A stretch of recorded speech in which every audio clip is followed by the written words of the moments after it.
ಕಿರಣ ಕುತ್ಯಾಳ ಇವರು ನಮ್ಮ ಸಭಾಭವನಕ್ಕೆ ಸಂಧ್ಯಾರಶ್ಮಿ ಎಂಬುದಾಗಿ ನಾಮಕರಣ ಕೈದವರು. ಶ್ರೀ DS ಕುಶಾಲಪ್ಪಗೌಡ ಪ್ರಾಂಶುಪಾಲರು ವೇದಿಕೆಗೆ ಬರಬೇಕು, ಸನ್ಮಾನ ಮಾಡುವುದಕ್ಕೆ ಅಂತ ವಿನಂತಿಸಿಕೊಳ್ತೇನೆ. ದಯವಿಟ್ಟು ಬನ್ನಿ.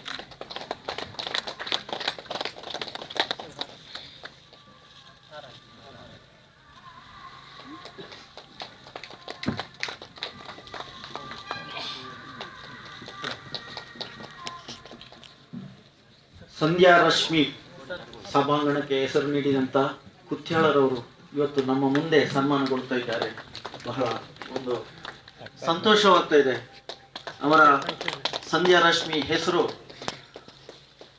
ಬಹಳ ಬಹುಮತದಿಂದ ಅನುಮೋದಿಸಲ್ಪಟ್ಟು ಈ ಸಭಾಂಗಣಕ್ಕೆ ಇಟ್ಟಂಥ ಹೆಸರು.